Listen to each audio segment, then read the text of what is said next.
root knot of tomato. So in first part we have seen how larvae penetrate the root. So larvae first penetrate meristematic tissue, then migrate until their heads become established in the intracellular spaces near the epidermis. The females remain in this position permanently and male dies. As the parasite grows, that is female nematode grows, host cells become hypertrophized and the parasite becomes more closely appraised by adjacent walls.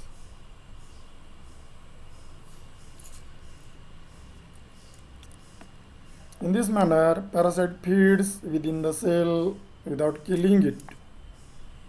Host cells are being stimulated and enlarged, divide and redivide, leading to formation of characteristic galls. Recurrence of disease is due to these nematodes. They live from one crop season to the next crop season in soil, and thus the recurrence of disease occur. Now we will see some control measures or disease management practices for root knot diseases, and here particular for tomato. Some fumigants, they are used for this purpose. Fumigants like DD fumigant or Nemagon, Nematox, Vapam or Nemapos. These are the trade names of fumigants used. Another control measure is to eradicate susceptible weeds from the field. Use of resistant variety is another one which is a good control measure. Weed hosts, they should be eradicated from the vicinity of the vegetable field. Deep ploughing of soil followed by its drying during summer is a good control measure. Seedlings should be raised in nematode-free nursery beds so that disease will not occur when they are grown in the field. Biological control is another method where bacterium like Pseudoria penetrans, which is an obligate parasite of Melodogyne nematode, is a good control agent. Another soil fungus named as Bacillomyces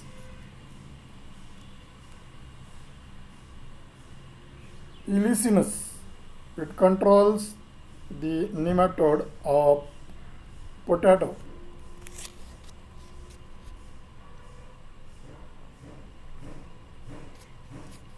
Certain organic amendments like bone meal, sewage sludge, farmyard manure or horse dung compost are reported to inhibit Melodogyne.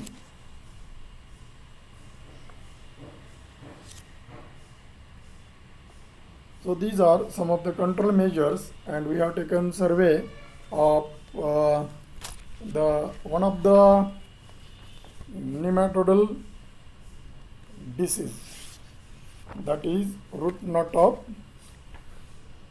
tomato. We have seen the tomato Lycopersicum esculentum, name of the host, that is Lycopersicum esculentum. Then name of the pathogen, nematodal pathogen, that is Melodogyne javanica. So what are the control measures, in which favorable condition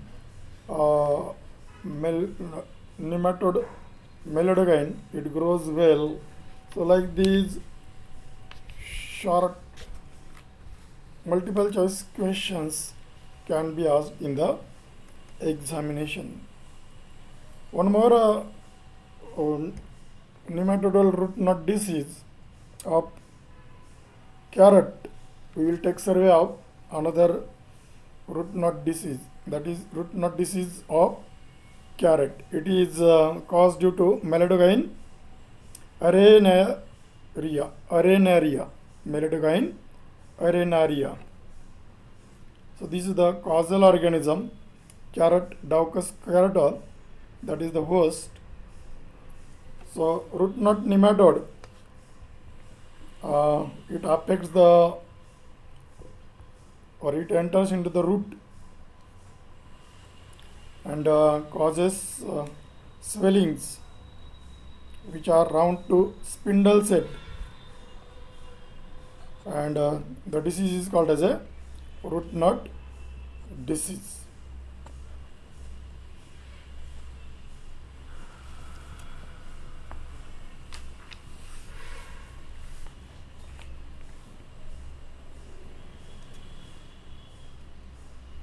Another characteristic symptom of root knot infection is forking of the taproot of carrot, which occurs when developing root apex at the seedling stage is damaged.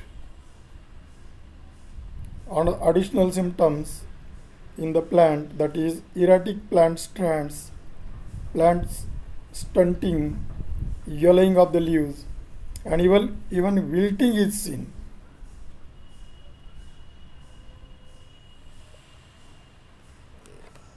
So these are some of the symptoms of root knot disease of carrot. Some of the control measures: sanidation is one good control measure. So contamination of soil by nematodes, that should be controlled, and that reduces the disease occurrence. Sanitation measure that includes planting nematode free tomato or carrot plants, that is one of the good control measure. So other control measures you can have both for both the diseases, that is root knot of carrot as well as for root knot of tomato. They are almost similar.